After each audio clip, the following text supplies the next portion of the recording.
island of Guam, shelling Jap installations late one afternoon, about 2 weeks before the landings. Suddenly, we noticed strange light flashes from the peak of a nearby hill. The message in Navy code was baffling. I have information. What could this mean? We signaled the unknown party to advance to the beach. We suspected Jap trickery.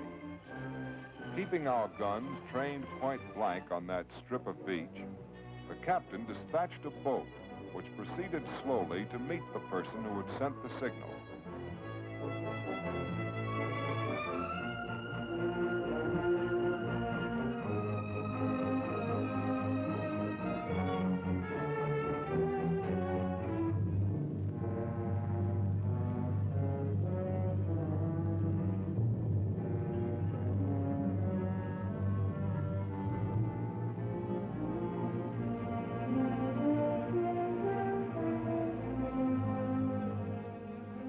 A white man, a strange, unkempt figure, crying and laughing in his joy and excitement. When he was able to talk, he identified himself as radio man George Tweed, United States Navy, the only survivor of the original garrison of Guam.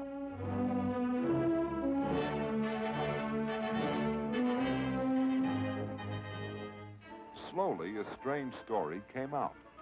How he took to the hills during the original Jap attack. How he lived alone in the jungle, changing his hiding place daily, sometimes hourly, for 31 months, while endless Jap patrols hunted him like an animal. How courageous natives smuggled him food and news and warnings of danger. Here was a Robinson Crusoe who had stood up alone against the whole Japanese empire. When the destroyer with Tweed aboard rejoined the main task force, he was amazed by the size of the fleet, larger even than he'd hoped for during his 31 months of hiding. Battleships, cruisers, destroyers, carriers, so many of them, and assault troop ships and assault cargo ships of a kind that didn't even exist when Tweed became a fugitive. The fleet has come to this staging base, itself so recently in Jap hands, loaded and powered for the attack on Guam. Now, while a band swings out, heavy shells are taken aboard. The finishing touch, the steel that will sting. The big claws, these 14-inch shells, will rip out shore installations, make the landing less costly in American lives. Cans of 40-millimeter ammunition pile up in great mounds on deck. A curtain of fire waiting to be raised if needed. There, across the water, lies Guam. It means much to all Americans, but most to these sailors. They're Guamanians, Americans too. Americans known as Chamorros, whose families have been captives of the Japs for 31 bitter months. Soon we will find out what those Japs have done to our island. Beautiful it was then, and living there made us happy. There were 21,000 of us, and we knew each other as friends. Although we were far out in the Pacific, we were proud to be under the American flag. We were content. It was a good life.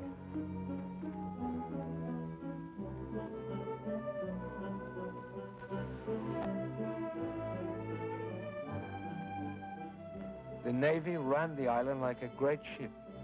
It gave us doctors and hospitals, and there was care for everyone and free schooling. With many of us younger boys, our big ambition was to grow up and join the Navy.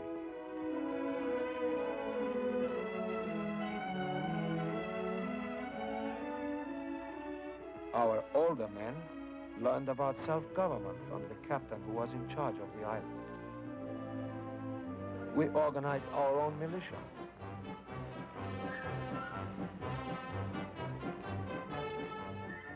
And our heroes were the Marines. But there were not many of them, the Marines of Guam.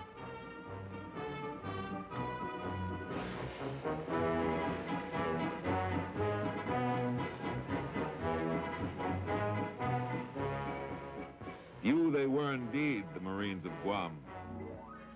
Japan would consider any move to strengthen Guam an unfriendly act. It would be like pointing a gun at a neighbor's door. But behind this neighbor's door, the masters of Japan were pointing guns of their own. And they saw in Guam a key to their dream of empire. Their agents among us were busy. Guam was not to be an obstacle to the plans of Tokyo. Then on a certain day in December 1941, the masters of Japan were ready. The war was on.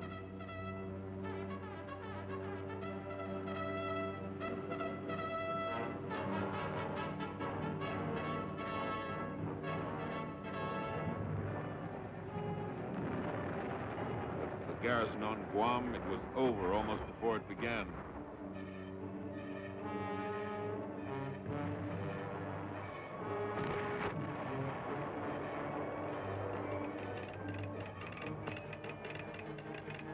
The Navy Department announces that it is unable to communicate with Guam, either by radio or cable.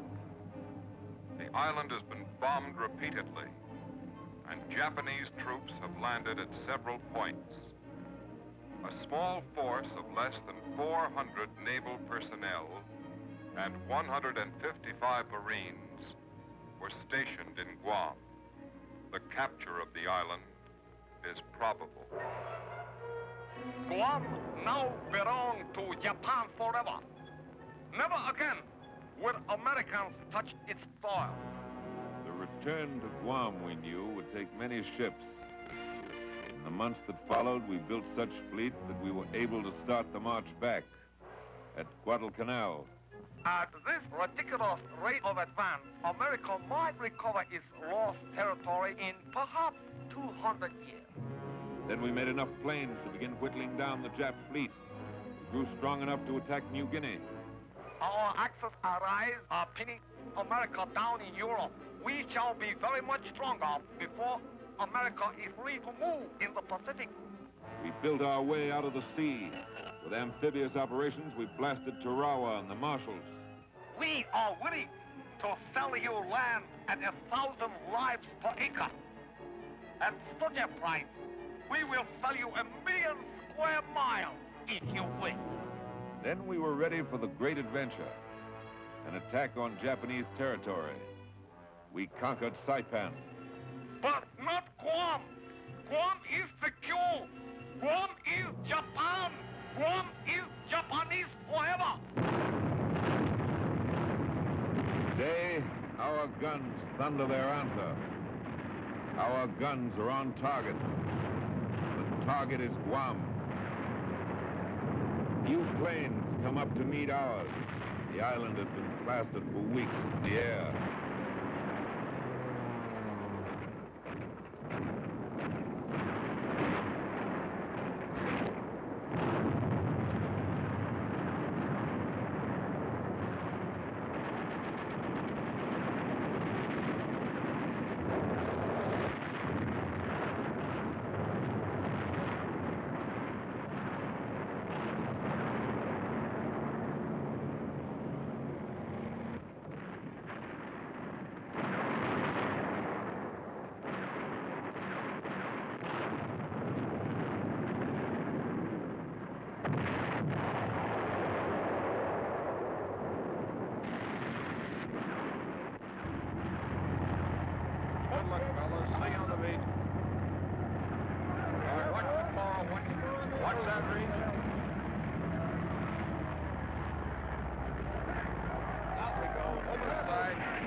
Hey, Joe. Fire Direction Center. FTC, urgent.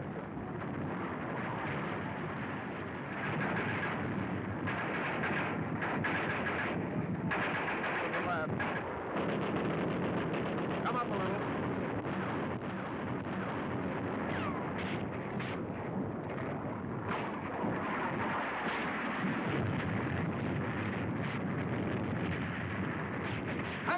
Come on, let's go, you guys.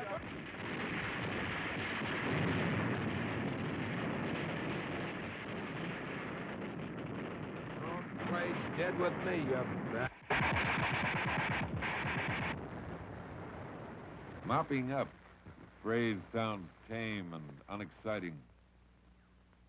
Actually, mopping up is one of the most gruesome and dangerous jobs of the war.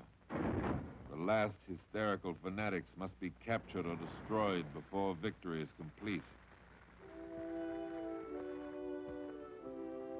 We've returned to Guam. It's ours again. But the cost has been high.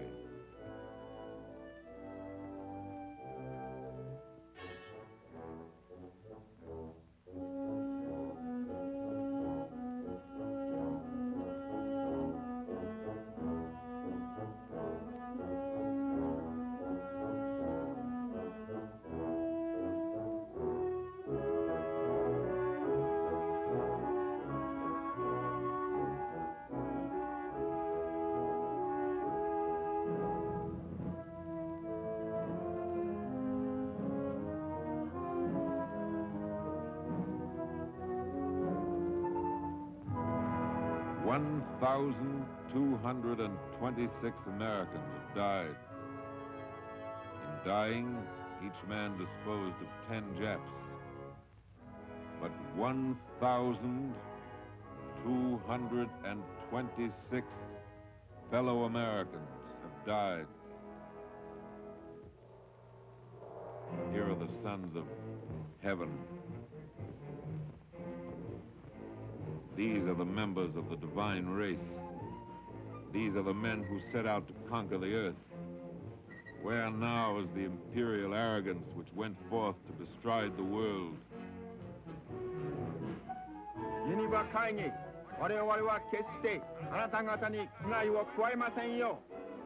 The loudspeaker calls, Geneva Convention, we will not hurt you. Out of the hills where they'd hidden come a throng of Japanese civilians. They're bewildered, not so much by the bombardment, though that was severe enough. Their emperor has failed them. Not so long ago, they turned their backs on their sacred mountain and sailed to Guam. This was to be their colony, their promised land, and the Chamorros would be their slaves. They came to stay forever. Now the plans of empire lie in ruins. Guam's destiny as a fortress of Japan has been smashed.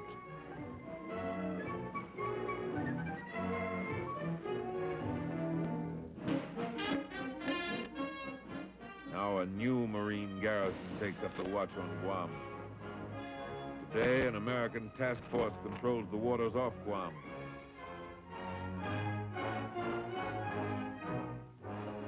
Two months after his rescue, George Tweed, now warrant officer and holder of the Legion of Merit for his aid in the recovery of Guam, returned to the island to prepare a final report on his strange adventure. I came close to dying 100 times during the last 2.5 years, but when those American planes and ships came over, I almost died of joy. All that power, that was a sight for sore eyes. The Navy sure had the stuff. I didn't have to wonder anymore what the folks back home had been doing while I was playing hide and seek with the Japs. But the Japs did a few other things besides chase me around. When they started fortifying, they built up their defenses like mad. They were racing against time. A lot of Chamorro blood was mixed up in that concrete. The Japs forced them to work for practically nothing. And the ones who couldn't stand the gaff were beaten and tortured. I'll bet they were a little too busy to mistreat the natives when we started coming over. Not the Japs, sir. They always find time for that. When they got worried about the Americans coming back, They treated the Chamorros even worse. When the natives could get together in groups, it wasn't for celebration. Not at first. They prayed for their dead. Some of these were victims of terrible butchery. This one had his head cut off for turning it up to a sky filled with American bombers. This one couldn't hide his joy when a Zero crashed into the sea. This one tried to help one of our pilots. This is Jap justice, as I saw it. The Japs brought slavery and misery and death to the natives of Guam. These people are my friends. They saved my life. When I returned, the Chamorros were getting their first good meals in a long time, and their first decent medical care, some of it for babies born during the occupation. I would like to visit them again when the war is over. Until then, I want to do everything I can to knock the hell out of those Japs. I was there in the beginning, and I want to be there at the finish.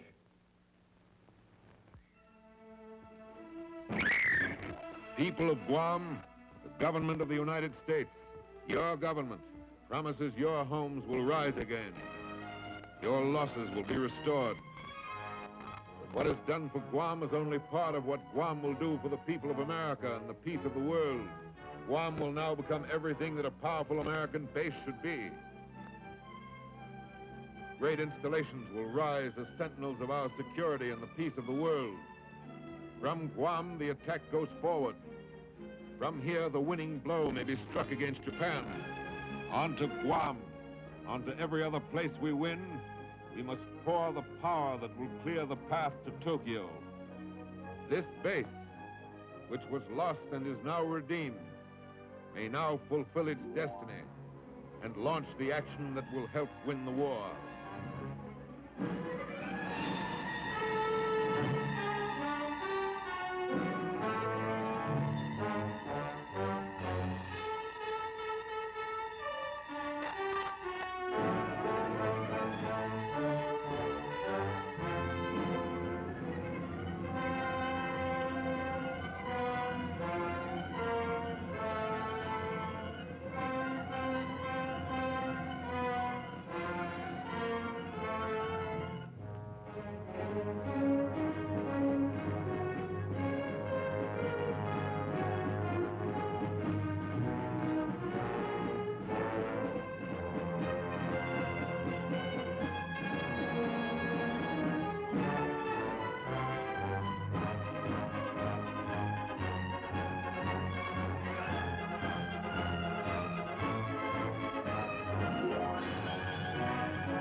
Guadalcanal. The Marines took it, then held it. The Japs counterattacked time after time, and failed. For 5 long, bloody months, the Marines held their ground. This is their story, the inside story of what they did and what they did without. But it's your story, too. You who built the ships that took us over. You who made the equipment that beat off the Japs. You who kept the supplies coming that kept us going.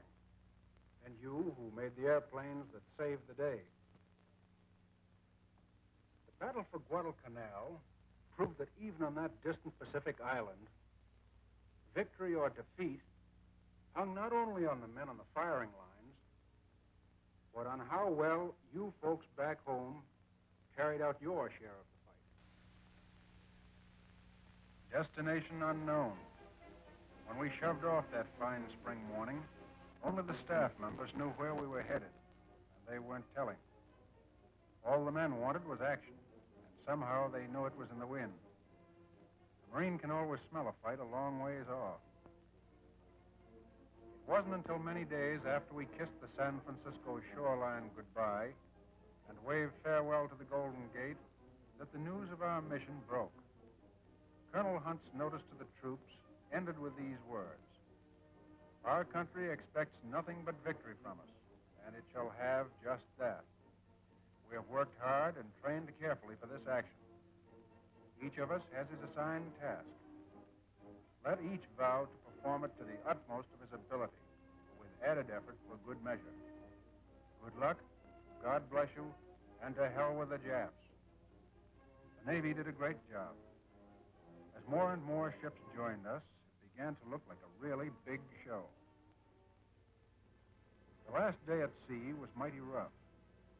There wasn't much talking. Our radios were silent. This destroyer dashed back and forward, delivering messages.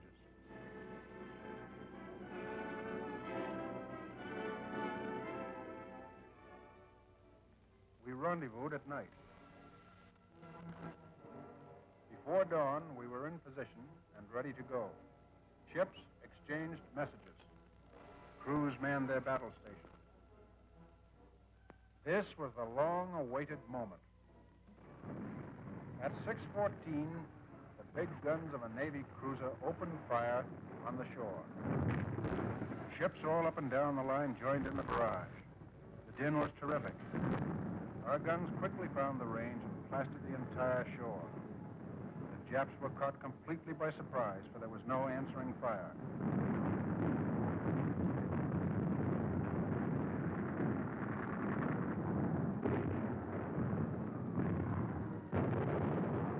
Gunnery officers followed the accuracy of our shelling carefully. On shore, a supply depot burned fiercely.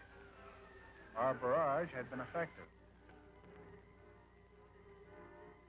Now it was time to follow up. Men swung down over the side on cargo nets. They went calmly and in perfect order. But this morning it was the real thing, and somehow it seemed a long way down.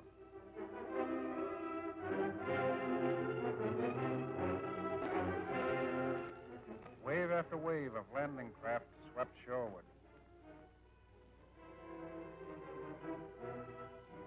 Overhead, a screen of fighter planes formed a protective umbrella.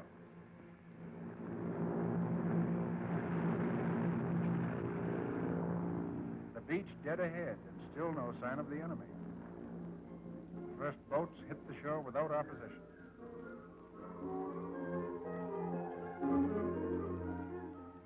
Not a man was lost in the landing operations on the island of Guadalcanal.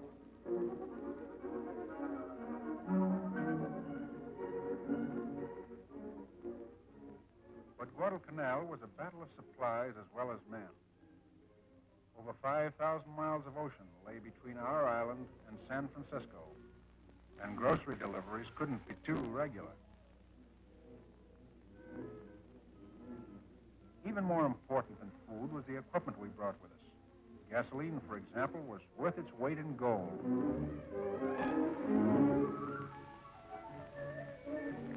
This barbed wire helped break up one of the Japs' most dangerous attacks. We could have used a lot more of it. Machine gun nests were dug and communication wires strung up immediately. If you've been wondering what a foxhole was really like, take a good look. These foxholes were home sweet home to many a Marine, often for as long as 10 days at a time. In deserted Jap camps, we found that our naval barrage had been mighty effective. They were in such a hurry to get away that they abandoned huge stocks of materiel. Sergeant Arndt, who later shot over a dozen Jap snipers, put on this captured uniform to show how they camouflaged themselves against the jungle background. Their rifles were longer than ours, but not nearly as accurate. climbing spikes helped Jap snipers to mount trees easily. The Jap and the jungle were both enemies. Together, like this, they made a dangerous foe. This was a Japanese flamethrower. Our men tried out all captured weapons to get the hang of them. They got a big kick out of turning Jap guns around and shelling the enemy with them.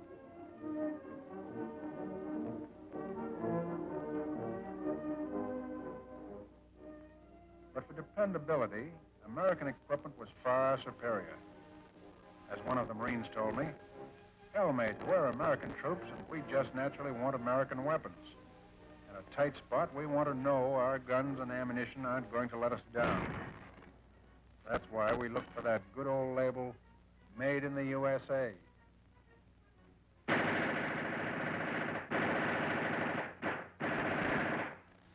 On August 8th, the day after the landing, the Marines marched out and took Henderson Field.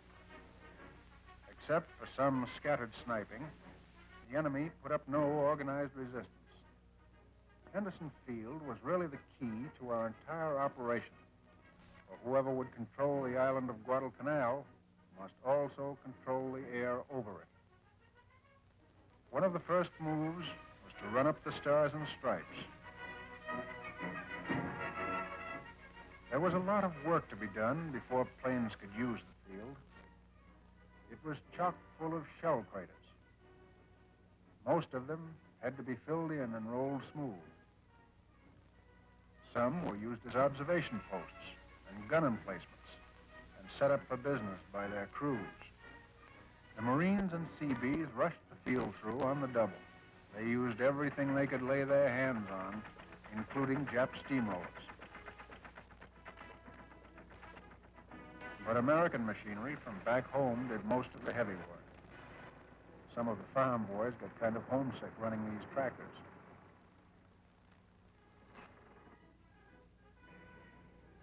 Even before the runways were completed, our planes were taking off. Marine pilots and Army and Navy airmen worked tirelessly as one great team, flying SBDs, Air Cobras, and Grumman Wildcats. They were real heroes, those sky fighters, and no one thought more highly of them than our own troops, cheering them on from below. It took thousands of gallons of gasoline a week to keep our planes in the air, and we operated on a slim margin. Once we were down to a single day's supply when the Navy came to our rescue just in time.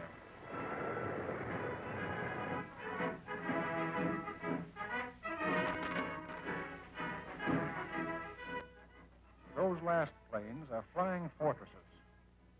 The Marines used to call them those big, beautiful things.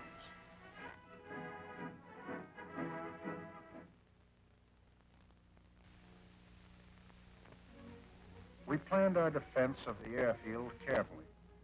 Here at headquarters tent, Colonel Thomas presided over a group of officers and men mapping out an operational plan.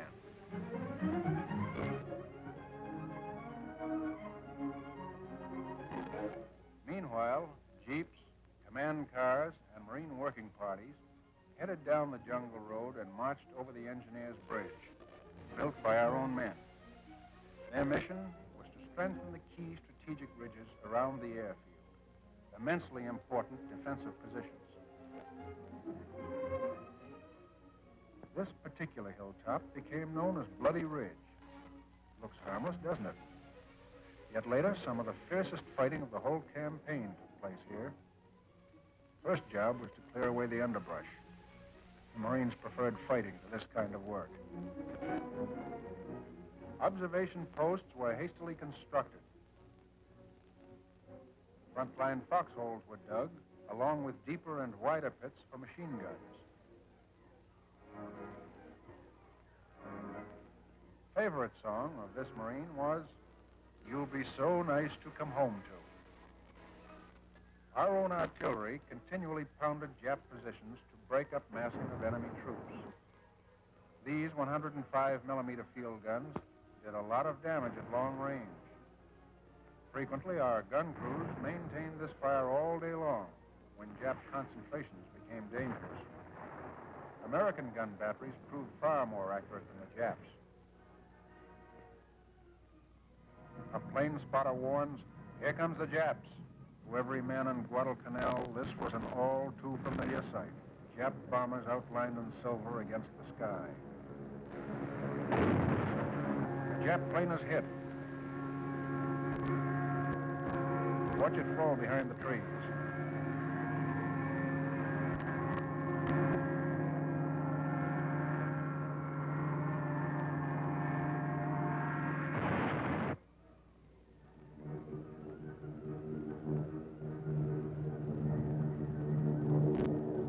A machine gun crew cuts loose as the Japs go by.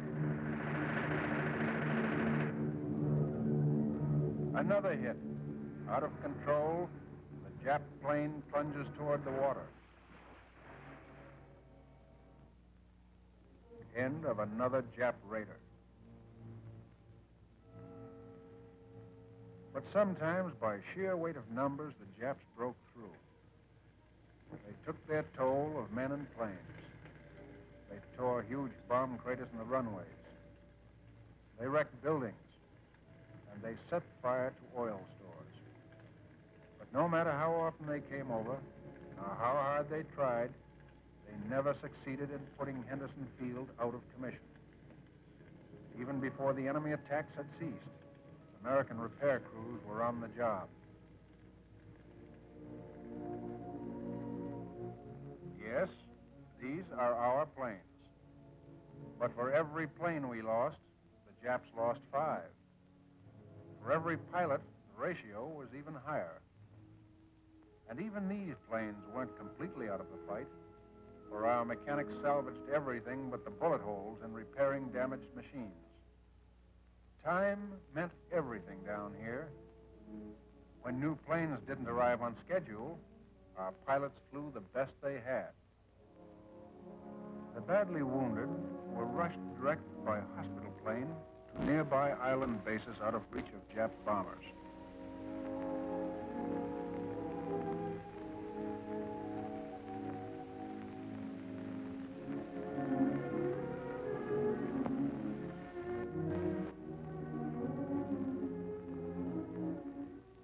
Minor casualties and sick list patients recuperated in the local hospital stations. Guadalcanal's one and only refrigerator, operated by kerosene, saved plenty of lives. We bathed and did our laundry in the river whenever there was a lull in the fighting. But the dirt, like the Japs themselves, kept coming back.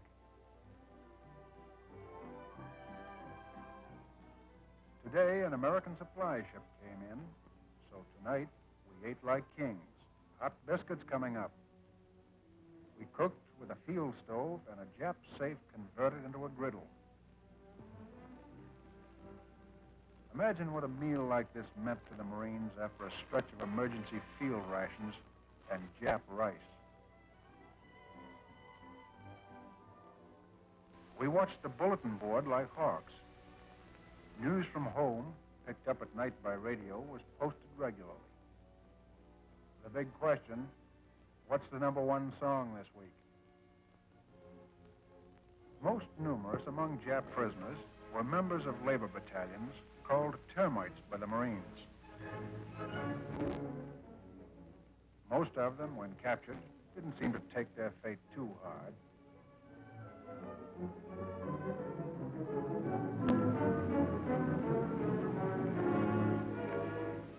Expecting to be tortured, Japs were amazed to be given humane first aid treatment. But compared to Jap dead, prisoners were few and far between. Thousands of Japs were killed in the savage fighting on Guadalcanal. As many as 800 died in a single night's engagement. Yet, as General Vandergrift wrote home, even though we lose 1 man to the Japs' 10, that is still too high a ratio. They are such fine men, these boys of mine.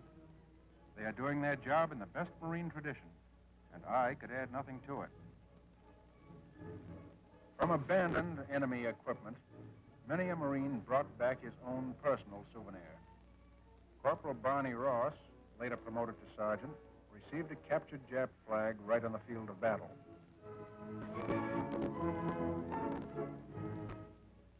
When he visited Guadalcanal, Admiral Nimitz, chief of the Pacific Fleet, decorated a few of the many heroes.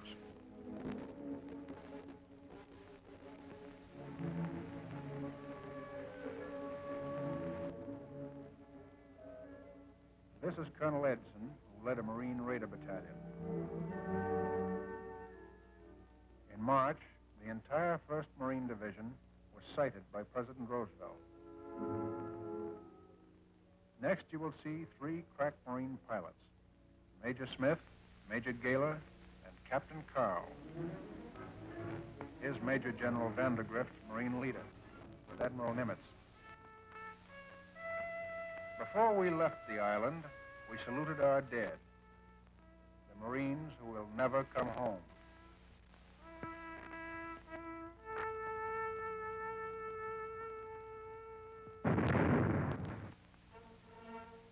Our welcome relief arrived at last. The United States Army came in to take over. That first wave of doughboys sure looked good to us as they hit the beach. These troops were fresh, completely equipped, even to Rags, their mascot. We knew we were leaving Guadalcanal in good hands. Then down the roads we had trod so often, out of the foxholes and the jungle in which we had fought so long, came we Marines, heading for the ships that were to take us out of the battle zone.